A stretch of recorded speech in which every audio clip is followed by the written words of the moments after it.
llevando a serio los contagios del mundo y los antídotos de Dios. Son temas que tienen que ver propiamente, precisamente, con la respuesta que tenemos ante nuestras situaciones emocionales. Fuimos creados emocionales, hermanos.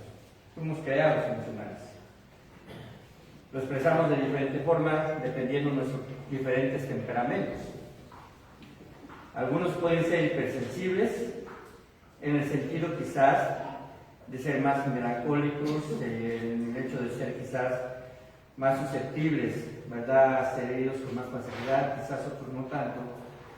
Pero quizás otros expresamos, ¿verdad?, como en mi caso, colérico, flemático, solemos ser quizás más impetuosos, solemos ser más impulsivos en algunas áreas, pero Dios nos creó así. Tiene que ver también con la herencia. Normalmente, ¿verdad?, también el temperamento puede ser incluso, ¿verdad?, transmitido de una generación a otra. Y solemos también tomar formatos o patrones de vida que no tienen que ver con los temperamentos. Quizás algunos somos demasiado callados porque así fueron nuestros padres, así fueron nuestros abuelos. Yo no soy una familia muy callada. Pero algunos sí. Algunos quizás son más alegres, ¿verdad? Algunos quizás reaccionan de una forma diferente ante situaciones de crisis emocionales. El tema de hoy se llama Antídoto contra las heridas de la desilusión. Ahora, la desilusión, hermanos, es una experiencia por la cual todos hemos pasado, ¿verdad? La hemos probado como las tortillas. No hay quien no haya probado las tortillas. Todos hemos probado la desilusión en algún momento dado. Ahí ustedes tienen un pequeño bosquejo, no está realmente toda la predicación, porque entonces pues les daré la oportunidad de pasar acá adelante. Pero la desilusión, hermanos, es un estado anímico, es una respuesta de nuestras emociones ante situaciones que nosotros quizás teníamos una expectativa y no se cumplió. Y es difícil reponerse de una desilusión. Hay cosas que desilusionan profundamente. Piensen en esto. Y son solamente casos hipotéticos. Una hermosa joven ha recibido una propuesta de matrimonio. Ella espera adelante el tiempo en que se cumplirá esta promesa. Pero algo ocurre. El prometido simplemente rompe el compromiso. El corazón de la joven ha quedado desilusionado y roto. O quizás vayamos más allá. La novia espera frente al altar y el novio nunca llega. Al final decidió no casarse. Ella atraviesa no solo la desilusión, sino la vergüenza de estar frente a sus seres queridos, llorando porque se siente traicionada y ve rotas sus esperanzas y quizás se le ha prometido, ¿verdad?, algo que no se cumplió. Pensemos en otra situación. A alguien se le ha prometido un ascenso en su trabajo y en lugar de ello surge un despido inesperado. Igualmente hay desilusión. O quizás han pasado algunos meses desde que la pareja sabe de su embarazo. Ambos están ilusionados con la llegada de un bebé. Reciben una noticia fulminante. El bebé no se ha desarrollado. Es necesario extraer el pequeño cuerpo muerto del útero de la madre. Así como estos, muchos han vivido esta u otra clase de desilusiones. Algunas pueden producir heridas más profundas que las otras, y quizás usted se pregunte esto: ¿será cierto que todas las cosas nos ayudan para bien? Esta pregunta está basada en el pasaje de Romanos 8:28. Vayamos allí a Romanos 8:28.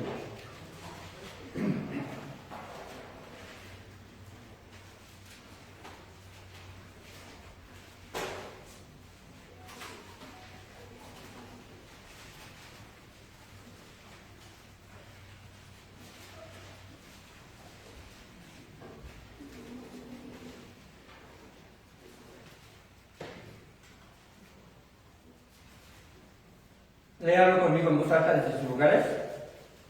Y sabemos que los que aman a Dios, todas las cosas les ayudan a bien. Esto es, a los que conforme a su propósito son llamados.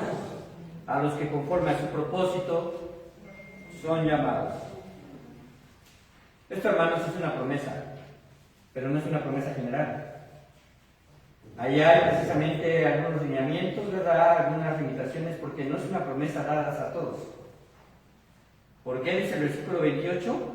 Yo creo que hagan esta afirmación como dice Pablo, ¿verdad? Y sabemos. Ahora esta palabra, ¿verdad? Que es utilizada aquí, este verbo de saber, es simplemente una connotación de una confianza absoluta sobre algo que tú ya sabes. Sobre algo que tú ya lo sabes por varias situaciones. Una, porque sabes en quién has puesto tu fe.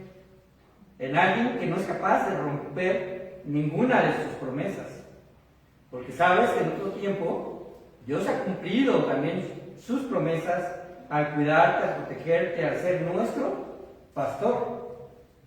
Así que cuando aquí lo dice con una profunda convicción de que sabemos que a los que aman a Dios. Aquí está el meollo. El primer, vamos a decir así, elemento, factor, con respecto a que debemos entender de que todas las cosas nos ayudan a bien, porque Dios las dirige para bien a los que le aman. A los que le aman. No todos los seres humanos aman a Dios. Tristemente, esa es una realidad, porque el hombre ha rechazado a Dios. Pero a aquellos que le aman a Dios, dice la palabra de Dios que todas las cosas les ayudan a bien. Y después ahí nuevamente amplía, ¿verdad? O argumenta esto. Esto es, a los que conforme a su propósito son llamados. Esto, hermanos, es el proceso de la vida cristiana. Nosotros amamos a Dios porque Él nos amó primero. Y envió a su Hijo Jesucristo a morir por nosotros. En respuesta, Dios espera que nosotros le amemos, porque ese es el primer y más grande mandamiento. Amarás al Señor tu Dios con todo tu corazón, con toda tu mente, con todas tus fuerzas. Entonces, cuando nosotros respondemos a ese amor infinito que Dios nos mostró en la cruz, y aceptamos a nuestro Señor Jesucristo como nuestro Salvador, empieza un proceso de crecimiento de amor hacia Él. Pero también hay un propósito para nosotros, porque hemos llamados, ¿verdad? Hemos sido llamados delante de Él por la obra de nuestro Señor Jesucristo. Y cada uno de nosotros tiene un propósito nuevo en esta vida. Ahora, hermanos, ¿qué tiene que ver esto con la desilusión? ¿Qué es una desilusión? Bueno, es una ilusión frustrada. Lo que esperábamos que ocurriera. Hay de desilusiones a desilusiones, hermanos. Quizá usted se desilusionó por... perdió México, ¿verdad? Quizás tuvo un proceso de ilusión muy momentáneo. Pues sí, porque a lo mejor tenemos una expectativa. Pero en realidad, ¿verdad? A veces las expectativas están fuera, ¿verdad? de las proporciones. Esto puede suceder también en el rango de las relaciones. Quizás, ¿verdad? Usted tenía una expectativa muy alta de la persona con la cual contrajo matrimonio. Quizás tuvo usted una expectativa muy alta en relación a lo mejor a terminar algunos estudios profesionales y no se dieron por diferentes circunstancias. Así que esto es una desilusión. Queríamos salud, pero al final obtuvimos enfermedad. Queríamos el retiro después de un empleo, pero al final se truncó. Algunos no esperaban un divorcio, sino una familia estable. Algunos sufrieron despido en lugar de ascenso.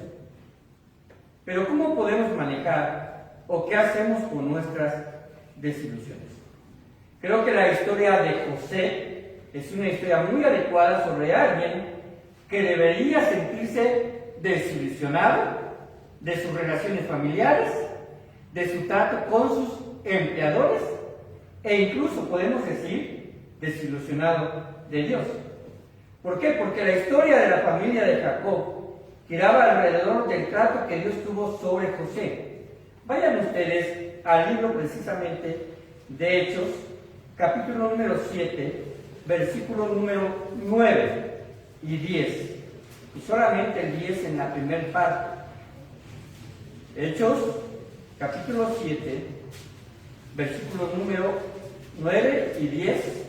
A veces solemos decir así 10a. ¿Qué quiere decir? Que solamente donde la idea, ¿verdad? Se divide por una coma o un punto. Hechos 7, ¿ya lo tenemos, hermanos? Lo encontraron más rápido que yo. Hechos 7, de 9 a 10. Es así.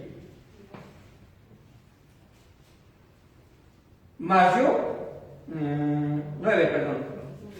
Los patriarcas obviamente estamos hablando de ese grupo de personas que son identificados como el naciente, ¿verdad?, pueblo hebreo.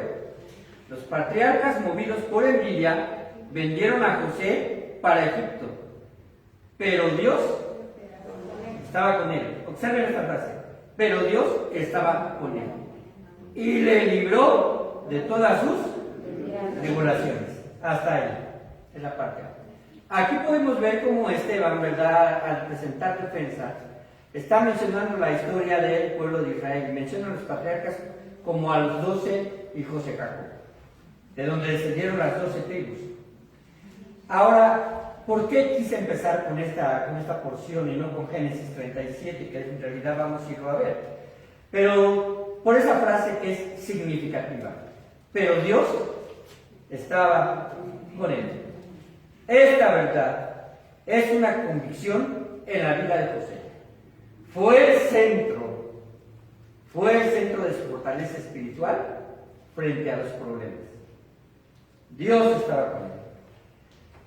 Ahora vayamos a Génesis capítulo número 37. En realidad, hermanos, la historia de Abraham y la historia de José son las dos historias contenidas en el libro de Génesis que se hablan con mayor amplitud, donde se le dan más capítulos, y esto tiene precisamente un significado o una importancia, ¿verdad?, en la narración de la historia. Génesis 37, versículo número 1. Voy a tomar solamente algunos versículos de esos capítulos en adelante. Yo creo que la mayoría conocemos la historia de José. Pero el versículo número 1 del capítulo número 37 dice así: habitó Jacob en la tierra donde había morado su padre. Ahora vamos a identificar que a Jacob se le dio otro nombre, ¿recuerdan? Por parte de Dios. ¿Cuál fue ese nombre? Israel. Habitó Jacob en la tierra donde había morado su padre, en la tierra de Canaán. Y el versículo número 2 dice así: esta es la historia de la familia de Jacob. José, siendo de edad de 17 años, apacentaba las ovejas con sus hermanos, y el joven estaba con los hijos de Bilha y con los hijos de Silpa, que no eran sus vecinos, eran sus medios hermanos, mujeres de quién, de su padre, e informaba a José a su padre la mala fama de ellos. En realidad yo quise tomar este versículo número 2 para que entendamos algo. Aunque dice que esta es la historia de la familia de Jacob, todo se centra alrededor de la vida de José y la intervención que tuvieron sus hermanos en la vida de José. Dios, ¿verdad?, precisamente, vamos a decirlo así, se enfoca en la persona que mostrará en adelante confianza y convicción para cumplir sus propósitos. Por eso, cuando estamos hablando ahí en el libro de Romanos, los que conforme a su propósito son llamados. Entonces podemos entender cómo Dios, ¿verdad?, se enfoca en aquellos en los cuales no solamente tienen un propósito, sino han formado en su vida espiritual convicciones. Y cuando hablo acerca de convicciones profundas, solamente es por dar un énfasis, porque una convicción por sí misma debería de ser profunda, porque es con lo que nosotros dirigimos nuestra vida. Ahora vayamos a Génesis 39, 2. Y voy a leer solamente algunos versículos que precisamente hacen referencia a lo que Esteban en el capítulo de Hechos, capítulo 7 estaba mencionando. Génesis 39:2, léalo por favor, los varones. Adelante, hermanos varones. Jehová estaba con José, fue varón próspero y estaba en la casa de su amo el egipcio. Correcto, dice, mas Jehová estaba con quién? José. Con José. Y hay un resultado, porque precisamente hay una, vamos a decirlo así, una respuesta de parte de Dios para aquellos que confían en Él. Y es lo siguiente, y fue varón próspero. Y además estaba en la casa de su amo el egipcio. Génesis 39:21, y ahora lo van a leer las hermanas con más, ¿verdad? Con más emoción que los varones. Génesis 39:21. ¿Cómo dice, hermanas?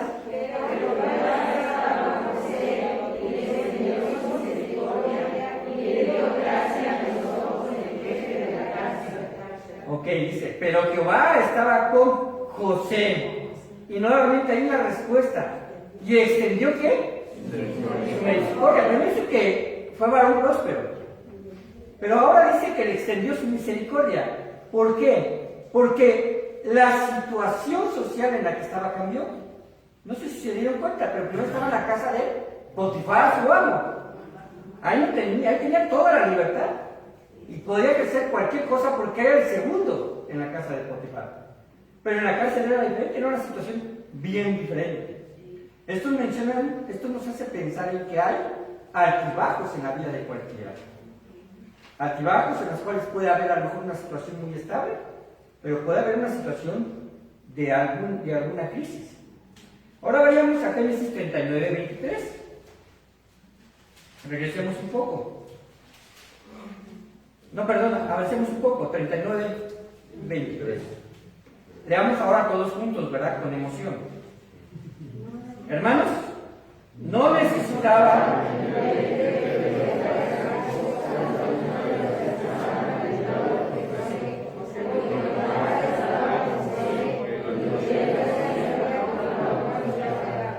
Jehová se prosperaba. Ahora, ¿quién no quiere que Dios nos prospere? Eso puede ser un anhelo. Pero vamos a empezar a leer que realmente lo que sucedió con la vida de José, no todo, podemos decir, fue viento en popa.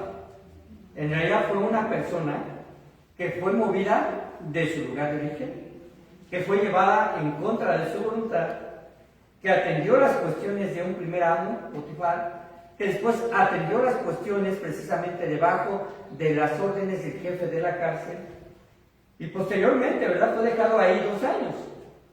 En esta historia aprenderemos que las pruebas y aflicciones nos enseñan a descubrir cómo Dios tiene control sobre todas las cosas. Vuelvo a decirlo, las pruebas y las aflicciones que usted puede sufrir nos enseñan a descubrir cómo Dios tiene control sobre todas las cosas. No importa qué tanto pueda intervenir el hombre, porque las intervenciones que vemos en la vida de José fueron intervenciones propias de su voluntad, pero Dios dirige todas esas cosas, porque Dios sabe con anticipación lo que sucederá.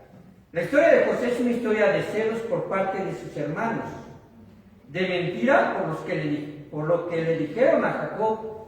¿Recuerdan cómo le mintieron a su padre y a sus hermanos? Una fiera lo mató y solamente encontramos sus ropas. Ahora, había algo característico de sus ropas, que era de qué, una túnica de qué? De muchos colores. Pregúntenle a los niños si ellos se lo saben. De muchos colores. Esto, hermanos, solamente era una identificación por parte de sus padres, especialmente de Jacob, de que era el hijo consentido. Pero también la historia de José es una historia de gracia y de perdón. Hay un elemento poderoso ahí, en toda la historia de José, desde el capítulo 37 hasta el final del Génesis. Es que este elemento es la fe, permea toda la historia de la vida de José. La fe. Una lección que podemos aprender de la vida de José nos invita a confiar en la soberanía de Dios. ¿Qué es esto? Que Dios tiene un control absoluto. Dios tiene un control absoluto sobre cualquier circunstancia. Y cuando Él tiene un propósito en la vida de alguien que ha denotado que ama a Dios, Dios la cumplirá. Él dará cumplimiento a sus planes. Estos planes, hermanos, los planes de Dios son superiores a cualquier plan humano que tengamos. Así que esta mañana veremos el antídoto contra las heridas de la desilusión. Y podría, vamos a decirlo, darlo así como una conclusión antes de empezar, ¿verdad?, a desglosar el desarrollo del tema. Y es que tengan en mente esto: Dios está contigo. Dios está contigo. Esto es, hermanos, un medicamento, como un medicamento, que no solo necesitas saberlo, sino dejar que actúe en tu vida. Que experimentes que Dios está contigo. Vamos a aprender algo con respecto a la familia de José. Número 1, en sus bosquejos aparece José, el amado de su padre. ¿Lo sabemos? Génesis 37:2. ¿Quién vivió en una familia con más de 5 hermanos? A ver, levanten sus manos. Más de 5 hermanos. Los que estamos aquí, pues sí, ¿verdad? No les digo de 2 hermanos, porque aquí ahora sé que aquí hay de 2 hermanos, ¿verdad? Hermanas, así que no vamos a ponerlas en discusión de cada quien está consentida. Pero además de 2 hermanos, quizás, o 5 hermanos, nos dimos cuenta que a lo mejor hay un preferido de mamá, un preferido de papá. A veces llega a suceder, no digo que sean todos los casos. Pero en el versículo 37:2, como lo leímos, dice que esta es la historia de la familia de Jacob. José, siendo de edad de 17 años, apacentaba las ovejas con sus hermanos, las ovejas de su familia. Y el versículo 3 dice: llamaba a Israel, que es Jacob, a José, más que a todos sus hijos, porque le había tenido ¿en qué? En su vejez, y le hizo túnica de diferentes colores. Esta es la historia de alguien que era el consentido de su padre. ¿A quién no le gusta ser consentido, verdad? Me gustaría preguntarle, leyendo estos 2 versículos solamente, y que usted no conociera lo demás que sucedió en la vida de José. ¿Acaso no podemos decir qué bonita vida la de José, ¿no? Ser el consentido de los padres. Y además de 11 atrás de él, ¿no? No 5. Es decir, yo soy el consentido entre 12. La revelación que Dios le había dado es muy interesante, porque él es amado de su padre más que todos sus hermanos. Y no solo eso, sino Dios le revelaba por medio de sueños que había un plan de liderazgo sobre la familia. El versículo número 6 del capítulo número 37 dice así: y él les dijo, es decir, José les dijo a sus hermanos. Ahora, él no era el mayor. Él era, vamos a decirlo así, estaba solamente de menor, él era uno antes, ¿no?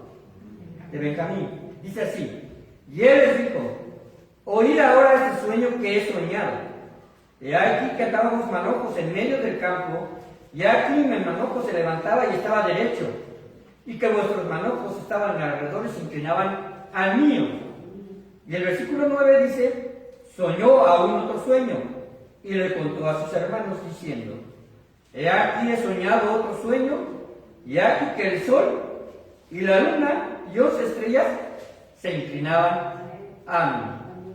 Ahora la interpretación es muy exacta, aunque es simbólica. Los hermanos entendían: ¿acaso tú vas a estar sobre nosotros?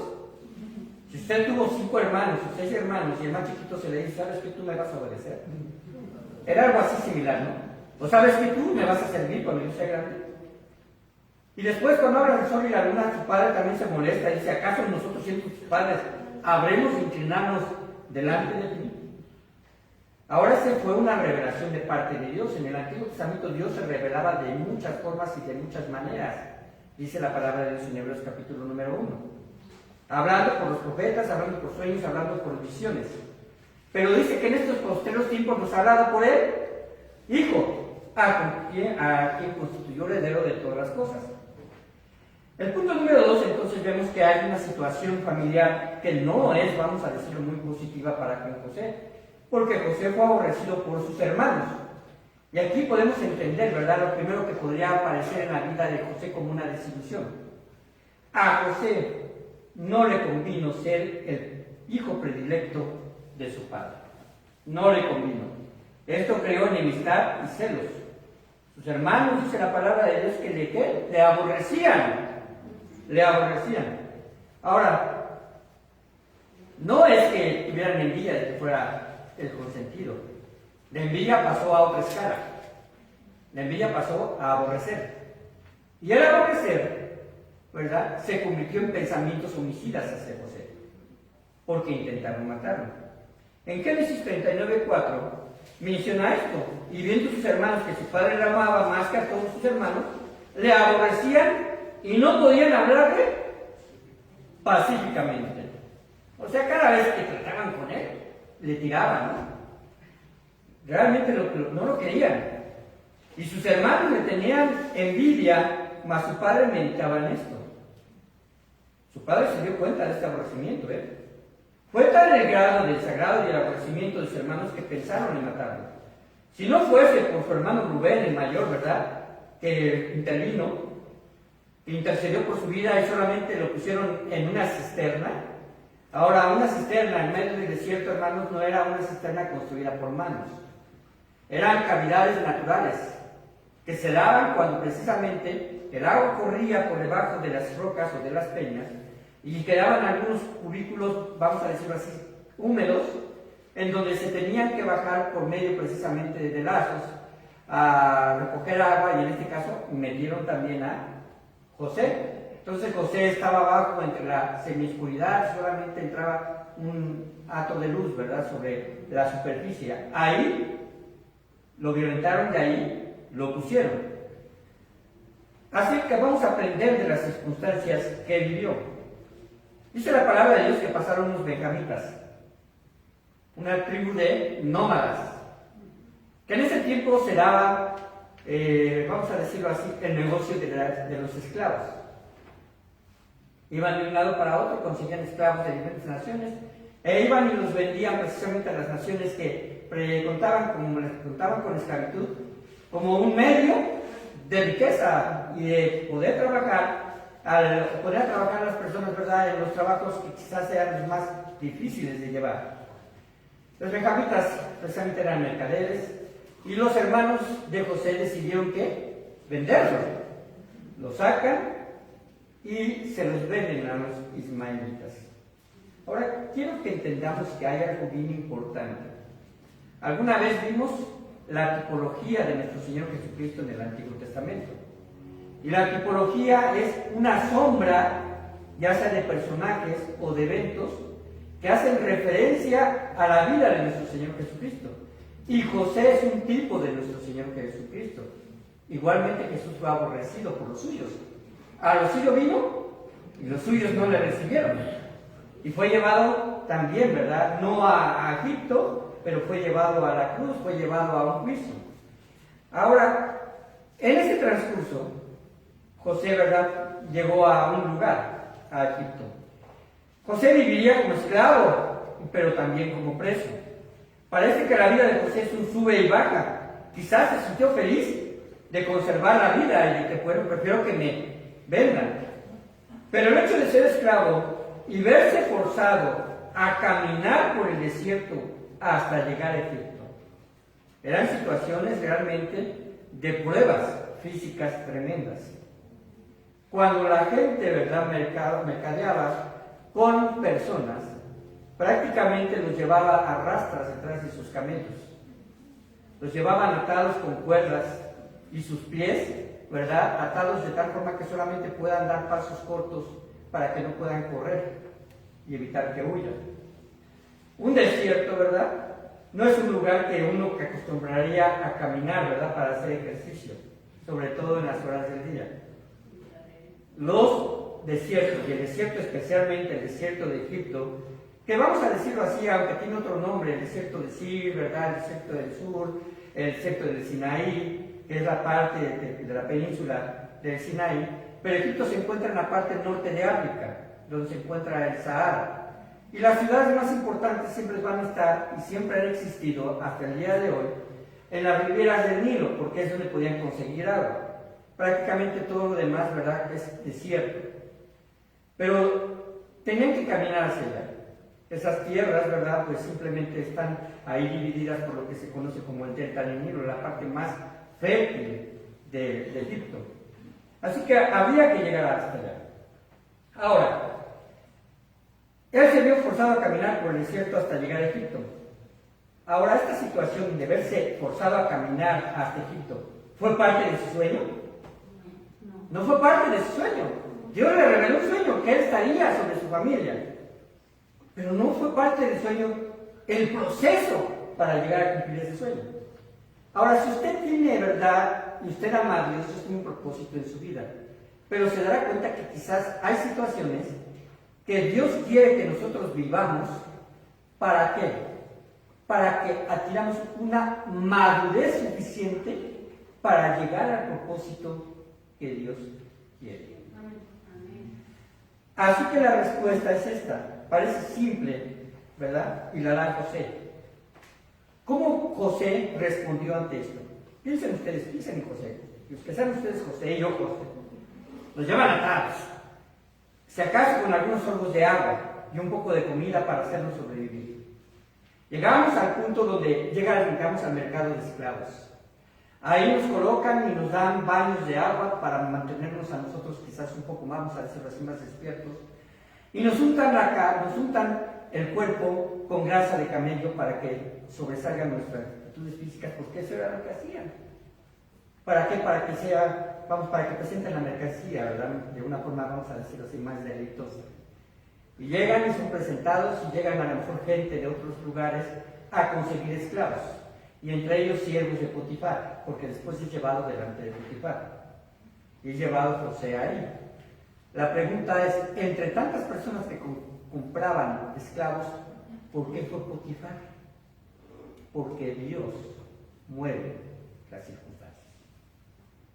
Porque Dios mueve las circunstancias.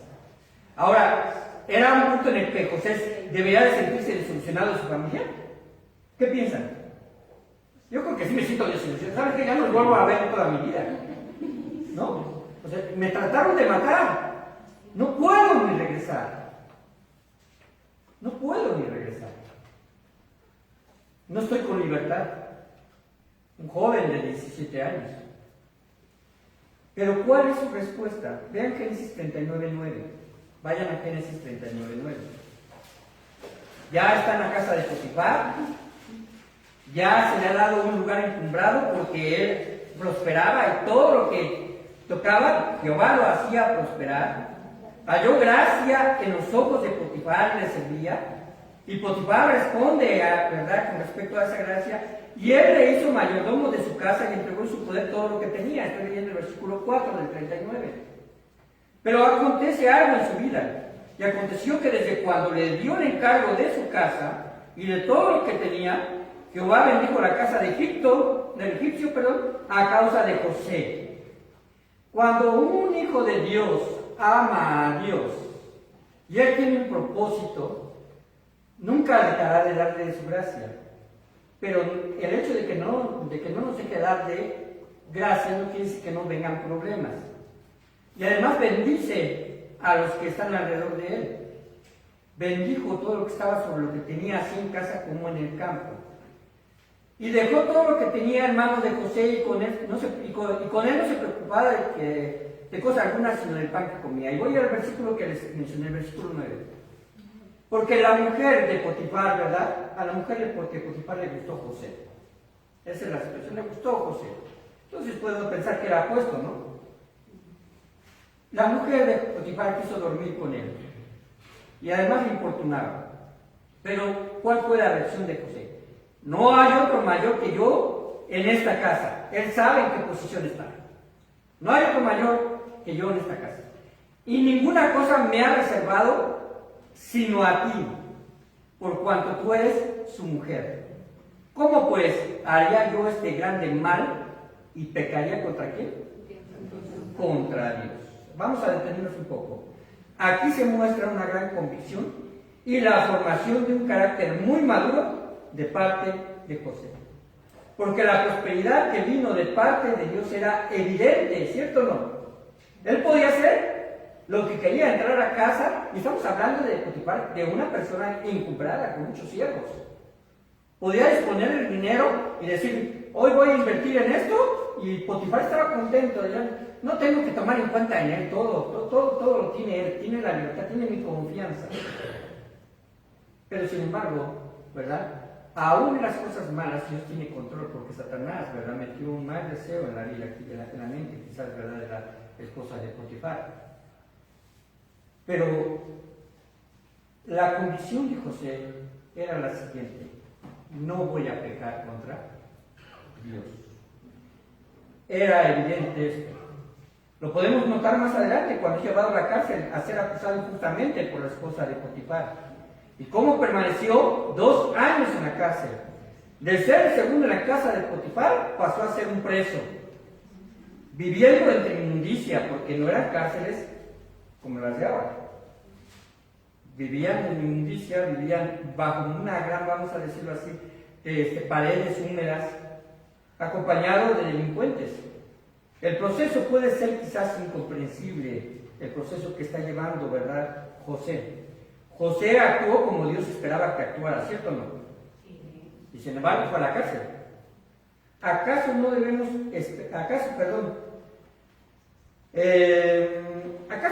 solamente esperar cosas buenas, sino también cosas que aparentemente parecen ser malas si obedecemos a Dios? La respuesta sería sí. Podemos esperarlo.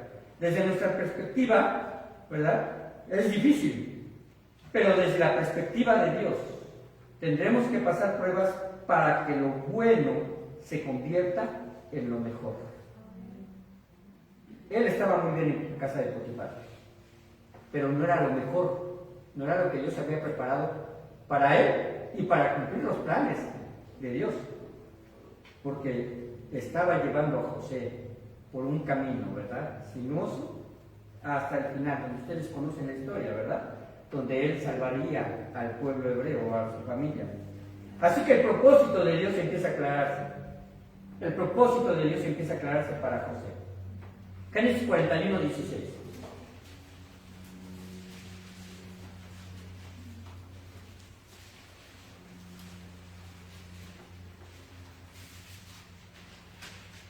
Vayan a Génesis 41, voy a hacer referencia al versículo 1 antes de llegar al 16. Dice así: aconteció que pasado ¿cuánto? 2 años tuvo Faraón un sueño. Le parecía que estaba junto al río. Ahora, ¿qué tiene que ver Faraón aquí? Él está en la cárcel, José.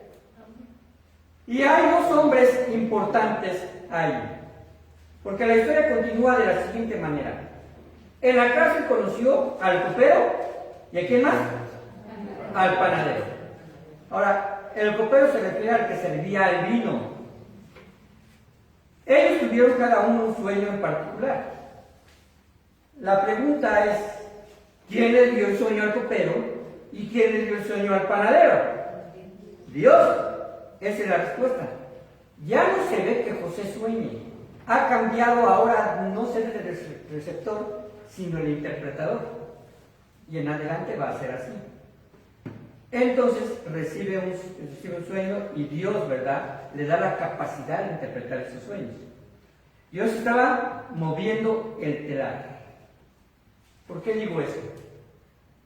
Quizás ustedes, no sé, han llegado a tener la experiencia de ver a lo mejor un tapete muy bonito, ¿verdad? Los tapetes árabes son muy bonitos, los tapetes chinos son muy bonitos, ¿verdad? Los tapetes también aquí de Chimpúa son muy bonitos.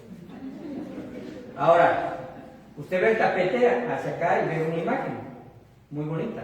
Pero si usted ve el tapete en reverso, ¿qué es lo que ve? Ve una maneja de hilos. Ve una maneja de hilos.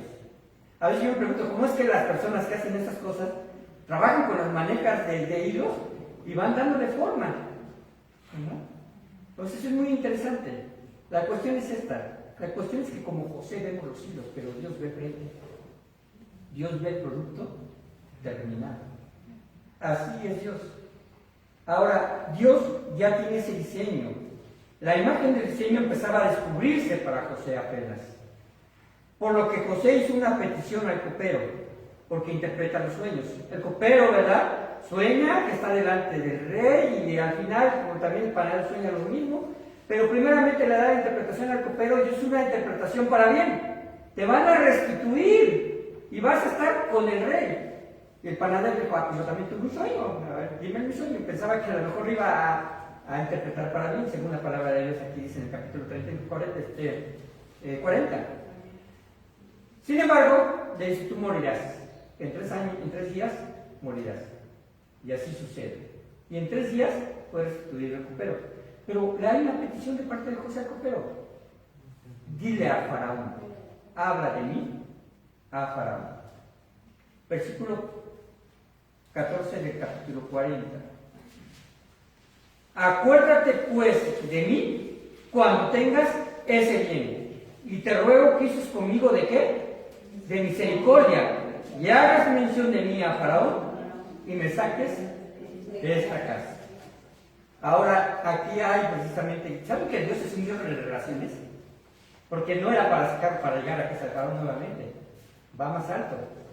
Va a Faraón. ¿Por qué fue el copero y no el panadero? ¿Se lo han preguntado? Porque el copero tiene acceso directo al Faraón. El panadero no. Su oficio de copero era el siguiente: servirle al rey. Una vez servido, tomar de su copa y comer de su comida por si alguien quería envenenar. El copero era el resguarda de los alimentos del rey. Sin embargo, el copero se olvidó de José.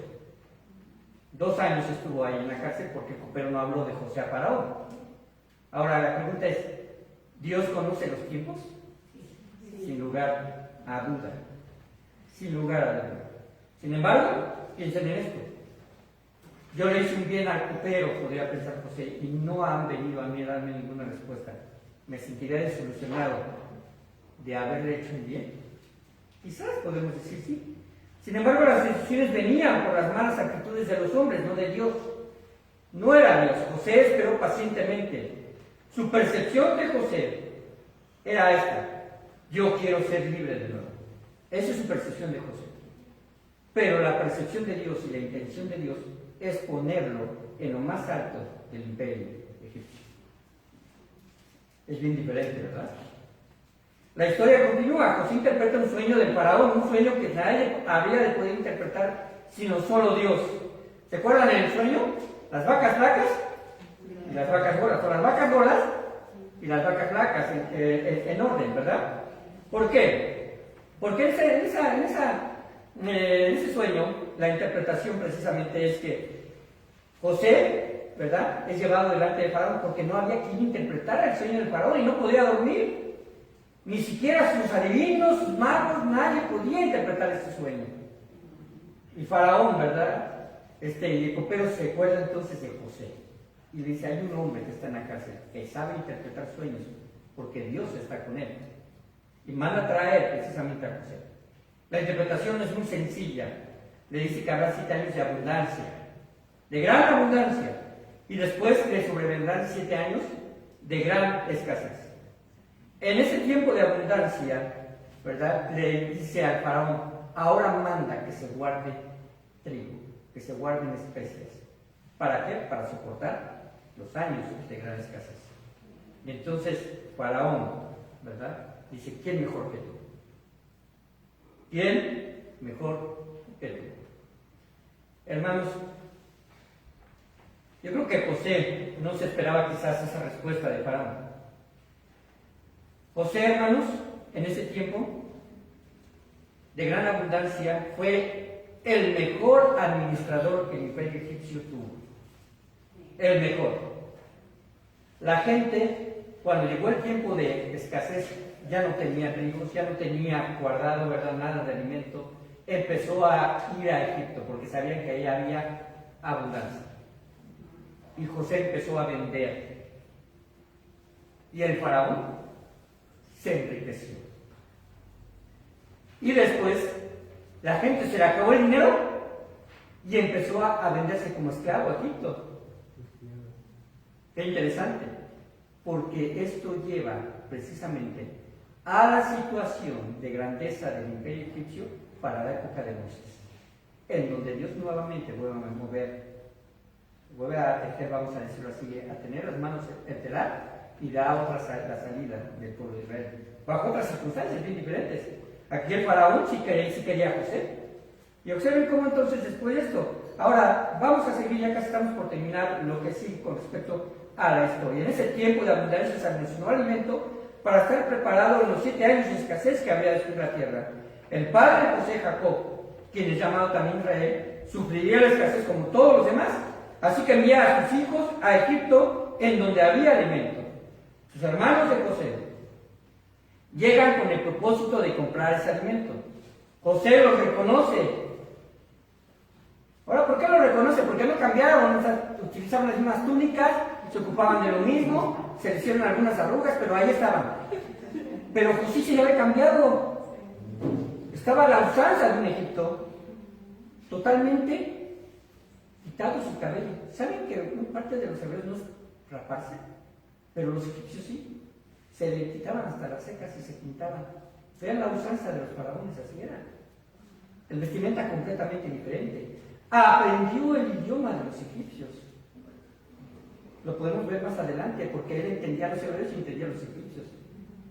Y además ya no tenía 17 años. Ahora, José lo reconoce y un profundo conflicto emocional se desata en su corazón. Lo podemos ver y usted lea la historia en su casa. Y a través de diferentes artimañas de José, logra causar temor en el corazón de sus hermanos.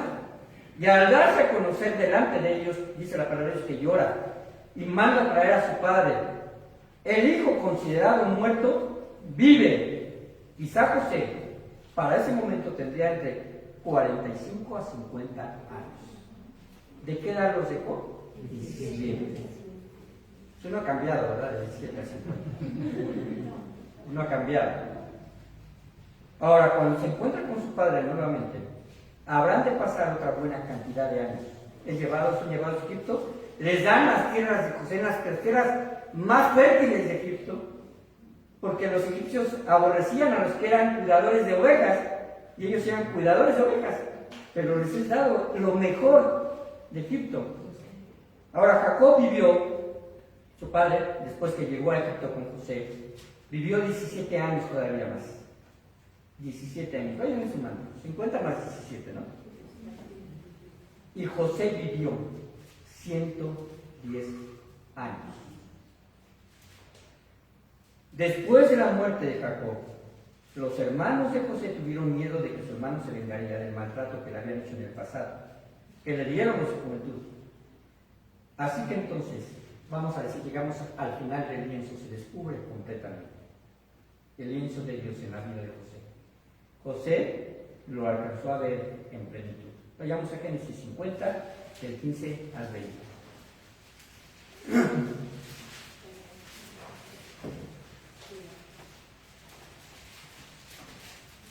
¿Ya se cansaron? No. Bueno.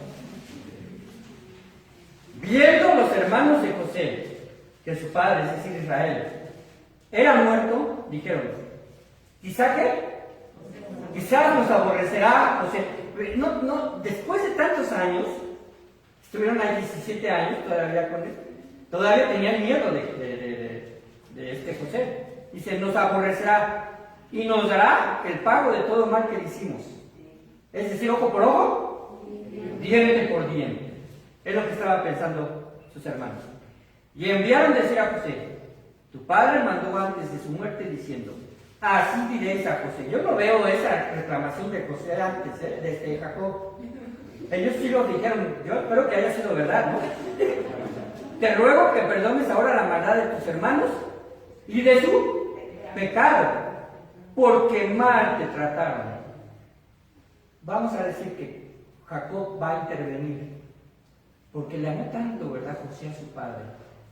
Y su padre a Jacob, que dijeron, quizás es la mejor forma de llegar al corazón de José. Dice así, te ruego que perdones la maldad de tu hermano y tus pecados, porque mal te trataron. Por tanto, ahora te rogamos que perdones la maldad de los siervos del Dios de tu padre. Y José lloró mientras hablaban. Vinieron también sus hermanos y se postraron delante de él. ¿Ocurrió el sueño inicial? ¿Ocurrió? Y dijeron, henos aquí por siervos tuyos. Y le respondió José, no temáis, ¿acaso yo estoy en lugar de Dios? Versículo 20. Leanlo conmigo completo. Vosotros pensáis mal contra mí, mas Dios lo encaminó a bien, para hacer lo que vemos hoy, para mantener la vida a mucho pueblo, no mi vida, a mucho pueblo. ¿Qué veía José? Veía la promesa hecha a Abraham,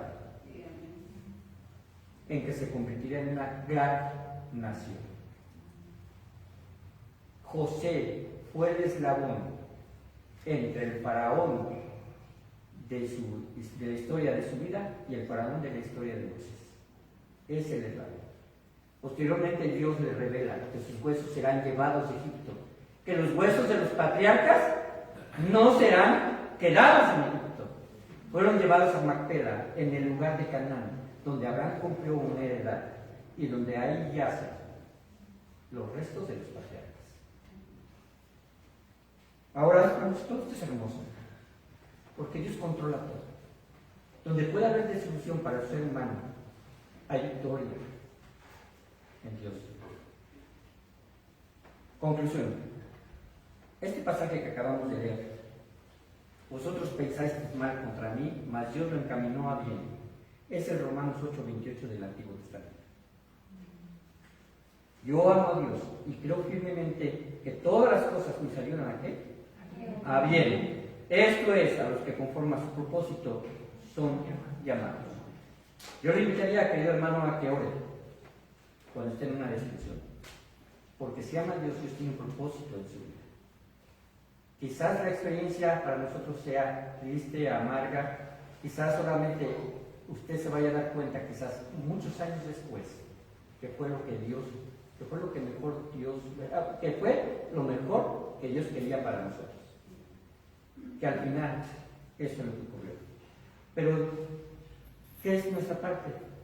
Recuerden por fuera esencial que en qué estaba impregnado José, en la fe. Esa es la fe que nosotros no debemos dejar. Dios obra en los detalles, a través de una cisterna, unos ismaelitas que aparecieron en el momento justo, a través del que fue y vio a José en el mercado de los esclavos, a que fue y lo llevó delante de Potifar, a pesar de las malas intenciones de la esposa de este hombre, llevó a la cárcel un copero con anterioridad porque José iba a llegar ahí. José se capacitó bajo el mando de Potifar. ¿Se habían dado cuenta de esto? José se capacitó bajo el mando de Potifar. ¿Qué era él? ¿Era un cuidador de qué? Era un cuidador de ovejas, no tenía ningún cargo administrativo, contable y de liderazgo. Era el menor quizás de sus hermanos, casi el menor. Y sin embargo Dios lo lleva y se capacita bajo el mando de Potifar. Y después se capacita bajo el mando del encargado de la cárcel. Pero Dios le llevaría a la mayor capacitación para poder administrar un imperio entero. Al final José vio y vivió por fe. Nunca en la palabra de Dios vemos que haya desilusión en su corazón. O si lo estuvo, o si acaso estuvo desilusionado, fue mayor la convicción que tenía en Dios de que Dios estaba con él. Dios estaba con él. Vamos a ver. Padre bendito, te doy muchas gracias por la vida, Padre, de José. La historia que tú revelaste, Señor, en este primer libro del Génesis, nos muestra, Padre Santo, que aunque la revelación todavía ni siquiera había sido escrita, Señor, no tenían en sus manos ni una pequeña porción del Antiguo Testamento, tenían, Padre Santo, una porción enorme de fe. Por la forma en que te manifestaste, por la forma en que te revelaste, formó convicciones firmes en la vida, Padre Santo, de los patriarcas. Vemos una bendición enorme al examinar la historia de José, porque nos alienta a vivir en fe, en confianza, sabiendo, Señor, que lo mejor que podemos nosotros tener es que tu soberanía, Señor, es para nuestro bien. Bendito y alabado seas. Permite, Padre Santo, de que sintamos en medio de las crisis, de las desilusiones, de las angustias, que tú estás con nosotros. No solamente lo queremos saber, sino también, Padre Santo, lo queremos experimentar. Y te damos toda la honra y la gloria. Y permite que regresemos, Señor, con bien en esta tarde. Que tú cuides, Señor, de nuestros hermanos que están enfermos, de nuestros hermanos que están ausentes por alguna situación de verdadera necesidad. Sé, Padre Santo, que el amor es un proceso hacia ti. Se ve reflejado en compromiso, se ve reflejado en celo, se ve reflejado, Señor, en hambre por tu palabra, pero también se ve reflejado, Señor, en nuestras actitudes y respuestas emocionales delante de las crisis. Que tu Padre Santo permites que vivamos. Ayúdanos y te damos toda la honra y la gloria en el nombre de Cristo Jesús. Amén.